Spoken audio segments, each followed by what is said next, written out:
हरिः ओं श्रीगुरुभ्यो नमः। సునిశితభక్తి తన్ముఖము చూచిన చూట్కులు త్రిప్పలేకయుం కనుగొనిరి ఎటకేలకు అకల్మష భక్త విధూత ఖేదముల్ మునిజన చిత్తమోదములు ముక్తి నివాస కవాట భేదముల్ వినుత వినూత్ననూపురిత అమ్మహనీయుపాదముల్ బలి దైత్యేంద్ర కరద్వయీకృత జల ప్రక్షాళనం వ్యాప్తికిన్ జలజాతాక్షుడు సాచే యోగి సుమనస్సంప్రార్థిత శ్రీదమున్ కలితానమ్ర రమాలలాట పదవీ కస్తూరికాశాదమున్ నలినామోదము రత్ననూపురిత ననా వేదమున్ పాదమున్ ఇంతింతై వటుడింతయై మరియుతానంతై నభోవీధిపై అంతై తోయదమండలాభ్రమున కల్లంతై ప్రభారాశిపై అంతై చంద్రునికంతయై ధ్రువునిపైనంతైర్మహర్వాటిపైనంతై సత్యపదోన్నతుండగుచు బ్రహ్మాండాంత సంవర్ధియై రవిబింబంబుపమింపపత్రమఘుఛత్రంబై శిరోరత్నమై శ్రవణాలంకృతమై గళాభరణమై సౌవర్ణకేయూరమై ఛవీమత్కంకణమై కఠిస్థలిం ఉదంచద్ఘంటియై నూపురప్రవరంబై పదపీఠమై వటుడుతా బ్రహ్మాండమున్ నిండుచో ఒక పాదంబున భూమి కప్పి దివి వెరొంట్లన్ నిరోధించి యొండొకటన్ మీది జగంబులల్లదొడి నొండింటన్ విలంఘించి పట్టక బ్రహ్మాండ కటాహముం పగిలి వెండ్రంబై పగుల్ కానరానొకడై వాగ్దృగల్లభ్యుడై హరివిభుండొప్పారె విశ్వకృతిం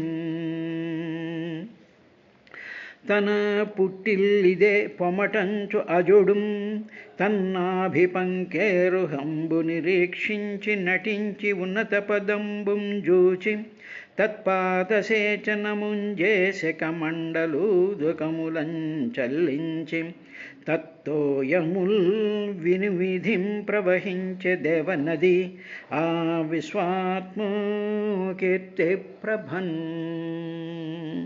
హరిపాదారవిందార్పణమస్తు.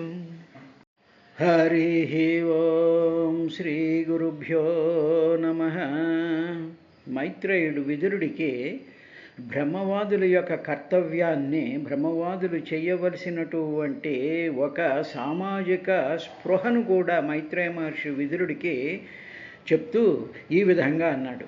ఏమయ్యా, ఆ బ్రహ్మర్షులందరూ కూడా, అక్కడ ఉండేటువంటి మునులు వాళ్ళందరూ కూడా సరస్వతీ నదీ తీరంలో కూర్చుని వాళ్ళు ముచ్చటించుకు హరికథలు చెప్పుకుంటూ ఉండేటువంటి సందర్భంలో ఆ నగరం అంతా కూడా, దేశం అంతా కూడా చోరుల యొక్క బాధల చేత బాధపడిపోతూ ఉండేటువంటి సందర్భంలో అప్పుడు బ్రహ్మాండమైనటువంటి అపశకునాలు సంభవించినప్పుడు అప్పుడు ఈ మహర్షులందరూ కూర్చుని వాళ్ళల్లో వాళ్ళు బ్రాహ్మణ సముద్రక్షాంతో దీనానాం సముపేక్షక స్రవతే బ్రహ్మ తస్యాపి భిన్నభాండాత్పయో యథా. మాకేం రెస్పాన్సిబిలిటీ లేదు, మేమేదో అరణ్యాల్లో కూర్చుని కళ్ళు మూసుకుని ముక్కులు మూసుకుని ధ్యానం చేస్తూ సమాధి స్థితిలోకి వెళ్ళిపోతూ మా పనులేవో మేము చేసుకుంటూ ఉంటాము అనేటువంటి పద్ధతితో బ్రహ్మవాదులు ఉంటూ ఉంటారు సాధారణంగా. అటువంటి వాళ్ళ యొక్క తపస్సు, వాళ్ళ యొక్క ఆ శక్తి, ఆ ప్రభావం అంతా కూడా చెల్లుపడినటువంటి కొండలో నుంచి నీరు ఏ విధంగా అయితే వెళ్ళిపోతుందో వాళ్ళ తపస్సు అంతా కూడా ఆ విధంగా డ్రైన్ అయిపోతుందయ్యా. ఎప్పుడు అంటే దీనానాం ఉపేక్షక, అంటే దీనులు ప్రజలందరూ కూడా సమస్త జీవులు కూడా దీనత్వంతో విలపిస్తూ ఉండేటువంటి సందర్భంలో వాళ్ళ గురించి ఏమీ పట్టించుకోకుండా మా మానాన్ని మేము ఉంటాము అనేటువంటి పద్ధతి సరికాదు. ఒకవేళ వాళ్ళు అలా చూస్తూ కూడా ఈక్ష ఉపేక్ష అలా చూస్తూ కూడా ఉపేక్షించారు అంటే ఏమి పట్టించుకోకుండా ఉన్నారు అంటే వాళ్ళ తపస్సు అంతా కూడా వ్యర్థమైపోతుంది అని చెప్పి సాక్షాత్తు మహర్షులు, మునులు, బ్రహ్మర్షులు, రాజర్షులు అయినటువంటి వాళ్ళకి ఎంత రెస్పాన్సిబిలిటీ ఉందో భాగవతం చెప్తోంది. అదేవిధంగా సాధారణమైనటువంటి పరిపాలకులకు కూడా అదే విధమైనటువంటి రెస్పాన్సిబిలిటీ ఉండాలి. అన్ని డిపార్ట్మెంటుల్లో ఉండేటువంటి వాళ్ళందరూ కూడా ఆన్సరబుల్ అయి ఉండాలి, రెస్పాన్సిబుల్ అయి ఉండాలి. ఉంటేనే కానీ భగవంతుడి సృష్టిలో ఏ విధమైనటువంటి అధర్మము కూడా పెరగకుండా ఉంటుంది అనేటువంటి కన్క్లూషన్కి ఆ మహర్షులందరూ వచ్చారయ్యా. వచ్చి అప్పుడు వాళ్ళలో నాం అంగస్య వంశో రాజర్షే రేష సంస్థాతుమర్హసే అమోఘ వీర్యా హి నృపా వంశే అస్మిన్ కేశవాశ్రయా. రాజర్షే ఆ అంగుడు, ఈ వేణుడి తండ్రి అయినటువంటి అంగుడు రాజర్షయ్య. ఆ రాజర్షి యొక్క ఆ రాజర్షి యొక్క ఈ వంశ, ఈ వంశం అంతా కూడా సంస్థాతం అంతరించడానికి నార్హతి తగదు. ఎందుకంటే మహానుభావుడైనటువంటి వాడు అంగుడు, సునీధ కూడా అంతా పతివ్రత తల్లి. అటువంటి వాళ్ళ వంశం ఆగిపోకూడదు, అది అంతరించిపోకుండా ఉండాలి. కాబట్టి ఎందుకు ఆ వంశం అంతరించకుండా ఉండాలంటే అంటే ఎందుకంటే అస్మిన్ వంశే నృపాః అమోఘ వీర్యాః. ఈ వంశంలో పుట్టినటువంటి వాళ్ళు ఉన్నారే, ఇంకా అంగుడితో పాటు వాళ్ళ అన్నదమ్ములు చాలామంది ఉన్నారుగా, వాళ్ళందరూ కూడా అమోఘ వీర్యాః, చాలా ఏ విధమైనటువంటి లొంగనటువంటి మొక్కబోనటువంటి వీర్యము, పరాక్రమము, సాహసము, తెలివితేటలు, ఆ దక్షత కలిగినటువంటి వంశం వాళ్ళంతాను. అదొకటే కాదు, వాళ్ళకి బలము, దేహబలము, బుద్ధి బలము, సామ్రాజ్యాన్ని పరిపాలించగలిగినటువంటి స్తోమత, దక్షత ఉన్నటువంటి వాళ్ళైనా అది ఒక పక్కన, ఇంకోటి కూడా కాదయ్యా, కేశవ ఆశ్రయా. ఆ అంగుడి దగ్గర నుంచి ఆ అంగుడి యొక్క మిగతా అన్నదమ్ములు, వాళ్ళ పూర్వులు, వాళ్ళందరూ కూడా కేశవ ఆశ్రయా. ఇంద్రియాలని కంట్రోల్ చేయగలిగినటువంటి పరమాత్మ స్వరూపమైనటువంటి ఆ శ్రీహరి యొక్క శరణు పొందినటువంటి వాళ్ళు. అటువంటి వంశంలో వీడొకడు పుట్టుకొచ్చాడు. కాబట్టి సరే, ఎవడో ఒకడు దుర్మార్గుడు అనేటువంటి వాడు పుడుతూ ఉంటాడు. కానీ అటువంటి వంశం అంటే ఆ జెనెటికల్ ఇన్హెరిటెన్స్ అక్కడితో ఆగిపోకూడదు. It must be continue to future generations అని వాళ్ళు చాలా విశాలమైనటువంటి దృక్పథంతో ఈ మహర్షులందరూ కూడా ఆలోచించి ఏం చేశారంటే గబగబా వీళ్ళందరూ కూడా అక్కడికి వచ్చారయ్యా, రాజధాని నగరానికి వచ్చి వినిశ్చిత్యైవం ఋషయో విపన్నస్య మహీపతే మమంధురూరుం తరసా తత్రాసీద్ బాహుకో నరః. ఋషయ, ఋషులందరూ కూడా ఏవం ఈ విధంగా వినిశ్చిత్య నిశ్చయించుకుని, okay we have to do something అనుకుని, విపన్నస్య మహీపతే ఊరుం. విపన్నస్య అంటే మరణించిపోయి అక్కడ శవం కింద పడున్నాడుగా, రక్షించిందిగా, అన్ని రకరకాలైనటువంటి తైలాలు, ఎంబామింగులు ఇవన్నీ చేసి దట్స్ బాడీ వాడు ప్రిజర్వ్డ్. అటువంటి మహీపతే ఆ రాజు యొక్క ఊరుం ఆ తొడను వీళ్ళు ఏం చేసిన తరస చాలా వేగంగా మమంధు మధించారట. అంటే ఒక కవ్వం లాంటిది ఒకటి తీసుకొచ్చి ఆ వేణుడి యొక్క తడ మీద పెట్టి గబగబను మధించారట. అంటే స్టర్ చేశారనమాట. చేసేటప్పటికి తత్రహ అలా చెయ్యగా తత్రహ దాని నుండి బాహుకః నరః ఆసీత్. పొట్టిగా ఉండేటువంటి బాహుకః అంటే చాలా పొట్టిగా, అంటే వెరీ స్మాల్ స్టేచర్ కలిగినటువంటి నరహ మానవుడు ఆసీత్ పుట్టుకొచ్చాడు. ఒక వాడు పుట్టాడు. అంటే వాడు చాలా పొట్టిగా ఉన్నాడు. ఉండేటువంటి వాడిని చూసేటప్పటికీ వీళ్ళు ఇంకా వాడు ఎలా ఉన్నాడు అంటే కాక కృష్ణో అతి హ్రస్వాంగో హ్రస్వబాహుర్మహాహను. హ్రస్వ పాన్నిమ్నానాసాగ్రో రక్తాక్షస్తామ్రమూర్ధజ. కాకకృష్ణ, కాకిలా నల్లగా ఉన్నాడు. అతిహ్రస్య అంగ, అంటే ప్రతి అంగము కూడా పొట్టి, అంటే చేతులు, వేళ్ళు, కాళ్ళు, జుట్టు, ముక్కు అన్నీ కూడా చాలా పొట్టిగా ఉండేటువంటి వాడు. ఆ పొట్టితనం ఎలా? హ్రస్వబాహు, హ్రస్వబాహు, పొట్టి చేతులు. మహాహను, చేతులు పొట్టిగా ఉన్నాయి కానీ దవళ్ళు మాత్రం చాలా పెద్ద దవళ్ళు. హ్రస్వపాత్, మళ్ళీ పొట్టి కాళ్ళు. నిమ్ననాసాహ అగ్రహ, చప్పిడి ముక్కు. చప్పిడి ముక్కు ఉండి ఆ కొన ఒకటి మాత్రం కనిపిస్తుంది, అంటే లోపలికి ముక్కు అంతా లోపలికి వెళ్ళిపోయి కొన మాత్రం పైకి కనిపిస్తూ ఉండేటువంటి ఆ రూపంతో. రక్త అక్ష, ఎర్రనైనటువంటి కళ్ళు ఉన్నాయి వాడికి.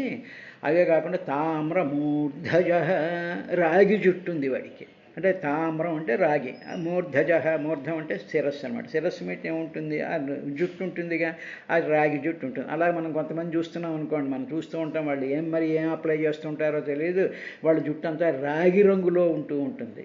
కాబట్టి అటువంటి రాగి జుట్టు కలిగినటువంటి తామ్రమూర్ధజ, అటువంటి వాడు ఆ సీతి పుట్టాడు. వాడు అలా ఉన్నాడు వాడు. అటువంటి వాణ్ణి తం తుతే అవతనం దీనం కిం కరోమీతి వాదినం నిషీదేత్యబ్రువంస్తాత స నిషాదస్తతో అభవత్. తాత వత్స, ఓ వీరా, అవనతం, ఇలా పుట్టినటువంటి ఆ తొడని మధించగా పుట్టినటువంటి ఆ పొట్టివాడు తలదించుకుని ఉండి దీనం, చాలా దీనంగా, ఒక రకమైనటువంటి బాధతో, ఒక రకమైనటువంటి చింతతో తల వంచుకుని కిం కరోమి ఇతి వాదినం. వెంటనే ఆ మహర్షులందరూ అక్కడ ఉన్నారుగా, అక్కడ చాలామంది జనాలు వీళ్ళందరూ ఉన్నారుగా, వాళ్ళందరినీ చూసి తల వంచుకుని కిం కరోతి, నేనేం చేయాలి స్వామి అని వాదినం పలికాడు ఆ పుట్టిగా పుట్టినటువంటి వాడు. తంతు, అప్పుడు ఆ వ్యక్తిని చూసి వీళ్ళందరూ కూడా నిషీద, సిడౌన్, సిడౌన్ అన్నారు. నిషీద అంటే కూర్చోడం అనమాట. నిషీద, సిడౌన్, సిడౌన్. ఇతి బ్రువన్, అబ్రువన్, కూర్చోమ్మ అని చెప్పి వాళ్ళందరూ పలికిన తరువాత అందువల్ల తతః సహ నిషాద అభవత్, కూర్చో అని అన్నాడు కాబట్టి ఆ పుట్టినటువంటి పొట్టివాడు నిషాదుడు అని పేరుతో వాడు ప్రసిద్ధుడయ్యాడు. నిషాదుడు అంటే కూర్చోమన్నారు కాబట్టి హూ హ్యాజ్ సిట్ అలా కూర్చున్నాడు అనమాట. ఆ కూర్చున్నటువంటి వాడు కాబట్టి వాడికి నిషాదుడు అని పేరు పెట్టారు. పేరు పెట్టిన తరువాత ఆ పురుషుడు అడిగాడుగా కిం కరోతి వాదీనం, నన్ను ఏం చేయమంటారు అని అడిగాడుగా. అడిగినప్పుడు అప్పుడు వాడిని ఏం చేశారంటే తస్య వంశ్యాస్తు నైషదా గిరికాననగోచరా ఏనాహరజ్ఞాయామ అజ్ఞాయమానో వేన కల్మషముల్బషం. ఇలాగా ఆ నిషాదుడు అని పేరు పెట్టారు కాబట్టి తస్య వంశ్యాః, వాడి యొక్క వంశంలో పుట్టిన వాళ్ళు నైషాదాః, నిషాదులు అని పేరు కలిగిన వాళ్ళు అవుతారు. వాళ్ళు వేణుడి యొక్క తొడను మధించగా వచ్చినటువంటి పొట్టివాడికి నిషాదుడు అని పేరు.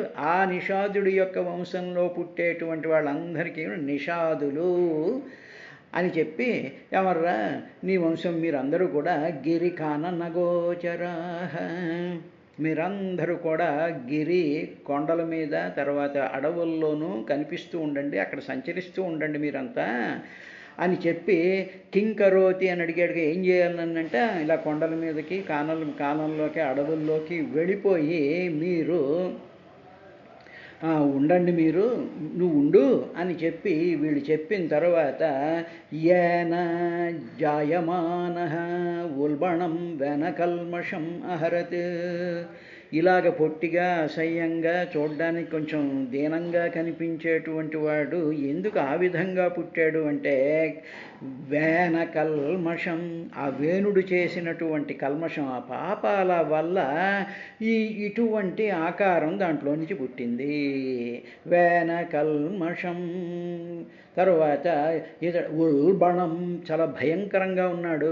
ఆ రూపం చూడగానే అందరికీ భయం వేసేస్తూ ఉంటుంది. అలా భయంకరంగా ఉండి సరైనటువంటి ఆకారం లేకుండా వికారంగా ఉండేటువంటి మానవుల యొక్క జన్మలు ఎందువల్ల కలుగుతూ ఉంటాయంటే ఈ ఈ వేణుడు చేసుకున్నటువంటి పాపం కల్మషాల వల్ల తనకు పుట్టేటువంటి పిల్లలు కూడా ఈ రకమైనటువంటి విధంగా పుడుతూ ఉంటారు. అందుకనే మనం చూస్తూ ఉండండి, ఎంతోమంది చాలామంది ఉంటూ ఉంటారు. వాళ్ళు పూర్వజన్మలోనో లేకపోతే ఈ జన్మలోనో అనేక రకాలైనటువంటి పాపాలు చేస్తూ ఉంటారు, అవినీతి చేస్తూ ఉంటారు, రకరకాలైనటువంటి పనులు చేస్తూ ఉంటారు. అలాగా చేసేటప్పటికీ ఆ పాపం అంతా కూడా వాళ్ళ శరీరాల్లోనూ వాళ్ళ మనసుల్లోనూ వాళ్ళ యొక్క వీర్యంలోనూ కూడా ఉండిపోయి ఆ పాపాన్ని పంచుకుని వాళ్ళకి పుట్టేటువంటి పిల్లలు ఏదో రకరకాలైనటువంటి రోగాలతోనూ రొష్టులతోనూ అంగవైకల్యంతోనూ గుడ్డివాళ్ళ కింద మగవాళ్ళ కింద ఒక ఎన్నో రకాలైనటువంటి డిఫెక్ట్స్తో వాళ్ళు పుట్టడానికి కారణం ఏమిటి అంటే తల్లిదండ్రులు పూర్వజన్మల్లో కానీ ఈ జన్మల్లో కానీ చేసుకున్నటువంటి పాపం వల్ల కూడా ఈ విధమైనటువంటి జన్మలు కలుగుతాయి అనేటువంటి శాస్త్రం చెప్పినటువంటి విశేషాన్ని భాగవతం చతుర్థ స్కంధంలో 46వ శ్లోకంలో చెప్పారు. ఇంతటితో మనకి ఈ 14వ అధ్యాయం పూర్తి. ఇది శ్రీమద్భాగవత మహాపురాణే చతుర్థస్కందే పృథోపాఖ్యానే వేన సంహారో నామ చతుర్దశోధ్యాయ. ఈ వేణుడి సంహారం అనేటువంటి చతుర్దశ అధ్యాయం పూర్తయ్యి ఇప్పుడు మనం 15వ అధ్యాయం అంటే చతుర్థ స్కందంలో 15వ అధ్యాయంలో పృథు చక్రవర్తికి సంబంధించినటువంటి ఉపాఖ్యానాన్ని మనం చేసుకుంటూ ఉందాం. అప్పుడు ఇది అయిన తర్వాత 15వ అధ్యాయంలో మొదటి శ్లోకం మైత్రేయ ఉవాచ అథ తస్య విప్రైరి అపుత్రస్య మహీపతేః బాహుభ్యాం మధ్యమానాభ్యాం మిథునం సమపద్యత. మైత్రేయుడు ఈ విధంగా అన్నాడు. అథ తర్వాత అపుత్రస్య, పుత్రుడు లేడుగా, లేనటువంటి తస్య ఆ మహీపతే, ఆ రాజు యొక్క శరీరాన్ని, ఎందుకంటే పుత్రులు పుట్టడం అనేటువంటిది ఏమవుతుంది అంటే ఆ రాజుగారి యొక్క శరీరంలో నుంచే, రాజుగారి యొక్క వీర్యంలో నుంచే మిత్రులు పుడుతూ ఉండారు. ఇప్పుడు ఆ రాజు యొక్క ఏమండి బాడీ డెడ్ కదా అంటే డెడ్ అవ్వలేదు కదా, మంత్ర ప్రభావం చేత దాంట్లో ఉండాల్సినటువంటి వైటల్ ఎలిమెంట్స్ని, ఆ జీవ పదార్థాలని ఆ సునీత యొక్క సునీతకు ఉండేటువంటి మంత్ర ప్రభావం చేత ఇలాగా జన్మలను కలిగించేటువంటి విధానాన్ని పుట్టించారు. ఇదే ఏమిటండి ఇది నిజమా అండి అంటే ఎందుకు నిజం కాదు. సాధారణంగా మనకి కొన్ని జీవరాశులన్నీ కూడా మానవుల యొక్క చెమటలో నుంచి పుడుతూ ఉంటాయి, మానవుల యొక్క యూరిన్లో నుంచి పుడుతూ ఉంటాయి, మానవుల యొక్క మలాలు లేకపోతే మానవుడి యొక్క శరీరాలు, మానవుడి యొక్క జుట్టులో నుంచి కూడా అనేక రకాలైనటువంటి జీవరాశులు పుడుతూ ఉంటాయి. ఉదాహరణకి మనకి నెత్తి మీద ఉంటుంది చూసారా, ఆ జగట కింద పట్టి దాంట్లో చిన్న చిన్న తెల్లగా ఉండేటువంటి చుండ్రు అంటాను చూసారా, ఇవన్నీ ఎక్కడి నుంచి వస్తుంటాయి, ఈ శరీర భాగాల్లో నుంచి వస్తూ ఉంటాయి. కాబట్టి ఈ కాన్సెప్ట్ మనకు అర్థమైతే ఈ తొడని మధించగా వచ్చింది ఏమిటి అనేటువంటిది అర్థమవుతూ ఉంటుంది. సరే, ఇది అయిన తర్వాత అప్పుడు ఆ వేనరాజుకి పిల్లలు లేరు పునః, కాబట్టి మొదటి పుట్టాడు నిషాదుడు అన్నాడు, వాడు అరణ్యాలకి కొండల్లోకి వెళ్ళిపోయాడు కాబట్టి పునః మరలా విప్రైహి, ఆ మహర్షులందరూ కూడా మధ్యమానాభ్యాం బాహుభ్యాం. సరే, తొడని వీళ్ళు మధించారు, ఇంకా శరీర భాగంలో బాహువులు ఉన్నాయిగా, చేతులు ఉన్నాయిగా, ఆ చేతుల మీద మహర్షులతో మధ్యమానాభ్యాం, మధ్యం అంటే మధించడం అన్నమాట, అంటే చిలకడం అన్నమాట. మానాభ్యాం మధించబడుతూ ఉండేటువంటి బాహుభ్యాం, ఆ రెండు చేతుల నుంచి కూడా వాళ్ళు మధిస్తూ ఉండేటువంటి సందర్భంలో మిథునం సమపద్యత, ఒక జంట పుట్టిందిట. అంటే ఒక పురుషుడు ఒక స్త్రీ కూడా పుట్టారయ్యా విదురా.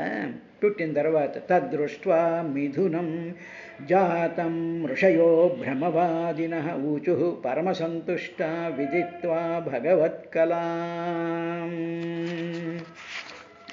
అలా పుట్టినటువంటి ఆ జంటను చూసి బ్రహ్మవేత్తలైనటువంటి ఆ మహర్షులు చూశారట. చూసిన తర్వాత ఓహో, ఈ పుట్టినటువంటి జంటల్లో భగవానుడి అంశ ఉంది, భగవంతుడైనటువంటి శ్రీహరి యొక్క అంశ, ఆ కళ అంటే విశిష్టమైనటువంటి శక్తి, అంటే ఒకానొక స్పార్క్, ఒకానొక తేజస్సు, ఒకానొక ఓజస్సు ఈ జంటలో ఉంది అని చెప్పి వాళ్ళు ఈ విధంగా చెప్పడం ప్రారంభించారయ్యా విదురా అంటూ. తద్దృష్ట్వా మిథునం, ఆ మిథునం అంటే ఆ జంట అన్నమాట.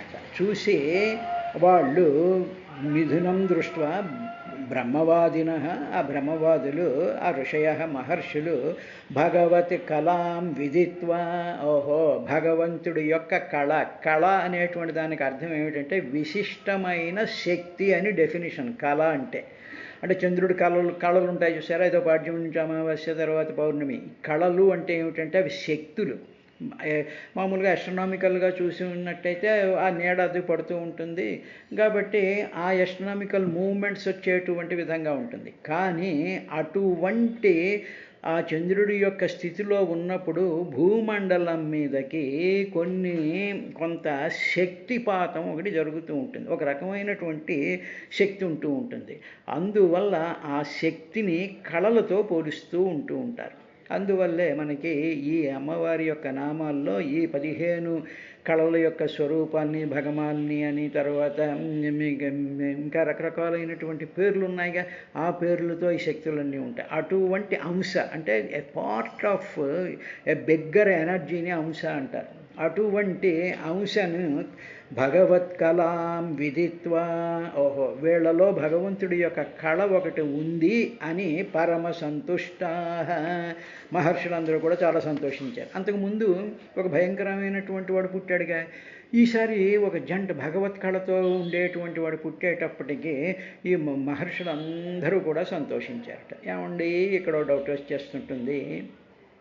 పరమహంసని కూడా చాలామంది ఆ ప్రశ్నలు వేస్తూ ఉండేవారు. ఏమండి ప్రతి జీవిలోనూ ప్రతి అణువులోనూ కూడా పరమాత్మ ఉన్నాడు కదా, పరమాత్మ యొక్క కళ ఉంది కదా, మరి స్పెసిఫిక్గా మహర్షులు సంతోషించేటువంటి విధానం ఏమిటండి అంటే ఇందులో గ్రహించవలసినటువంటిది ఏమిటంటే కొంతమందిలో కొన్ని ప్రాణుల్లో కొన్ని జీవులలో కొంత విధానాలలో ఆ కళ, భగవంతుడి యొక్క కళ యొక్క క్వాంటిటీ పెరుగుతూ ఉంటూ ఉంటుంది. ఇప్పుడు ఫర్ ఎగ్జాంపుల్ మంచి వీణ వాయించేవాడు ఉన్నాడు అనుకోండి, అందులో ఆ వీణకి సంబంధించినటువంటి శాస్త్రానికి సంబంధించినటువంటి శక్తి, ఆ విద్వత్తు, ఆ అంశ ఆ వీణ వాయించేటువంటి ఆ విద్వాంసుల్లో ఉంటుంటుంది.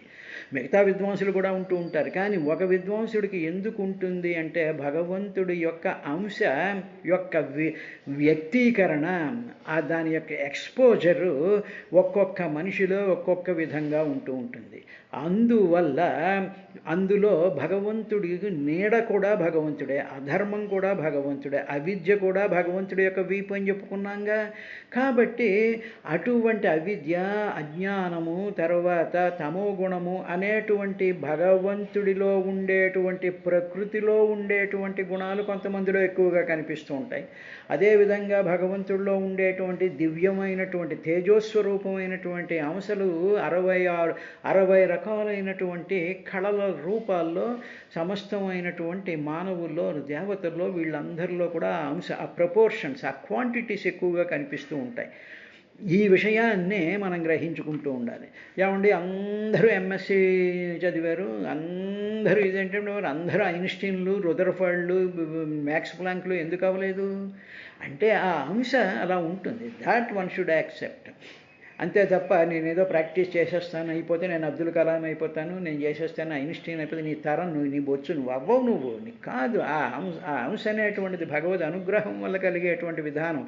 అందువల్లే మన మహర్షులు ఎప్పుడూ కూడా ఎప్పుడు నిరంతరము భగవంతుడిని మనం ప్రార్థిస్తూ ఉండేటప్పటికి భగవంతుడు మన హృదయంలో తిష్ట వేసి కూర్చున్నప్పుడు ఆయనకి అనుగ్రహం కలిగి మనకి ఆ కళను ఈ జన్మలో కాకపోయినా వచ్చే జన్మల్లోనైనా ప్రసాదించగలడు. అంటే ఆ కళ ఎక్కడి నుంచి వస్తోందో ఆ సోర్స్ని నిరంతరము కూడా ధ్యానించాలి అని చెప్తూ ఉంటారు. అప్పుడు సంతోషించినటువంటి ఋషయ ఊచు, ఆ ఋషులు ఈ విధంగా అన్నారయ్యా విదురా, ఏష విష్ణోర్భగవతః కళా భువనపాలిని ఇయం చ లక్ష్మ్యా సంభూతి పురుషస్యానపాయిని. ఏష ఈ పుట్టినటువంటి భగవతః విష్ణో, శ్రీహరి యొక్క భగవానుని యొక్క భువనపాలిని, ఈ లోకాలన్నిటినీ పరిపాలించేటువంటి కళ, ఈ అంశుందే, అదట ఎనర్జీ ఉందే, ఆ ప్రభావం ఉందే, ఆ ఇంటెలిజెన్స్ ఉందే. కళ అంటే ఇన్ని అర్థాలు: ప్రభావం, తేజస్సు, ఓజస్సు, ఇంటెలిజెన్సు, కెపాసిటీ, చెయ్యగలిగినటువంటి ధైర్యం, స్థైర్యం, వీటిలన్నిటినీ కూడా కళ అంటారు. ఆ కళ భువన పాలిని, లోకాలన్నిటినీ పాలించేటువంటి కళ, ఆ అంశ ఈ అంచ, ఈమె కూడా. అందులో ఒక మగపిల్లాడు ఒక ఆడపిల్ల పుట్టారుగా. ఇప్పుడు ఆ భువనాలన్నిటినీ పాలించగలిగినటువంటి కళ, ఆ కళ ఉందే ఈ అంచ, ఈమె కూడా. ఎవరు అనుకుంటున్నావు? ఈ పుట్టినటువంటి స్త్రీ పరమ పురుషస్య అనపాయిని లక్ష్మ్యాః సంభూతి.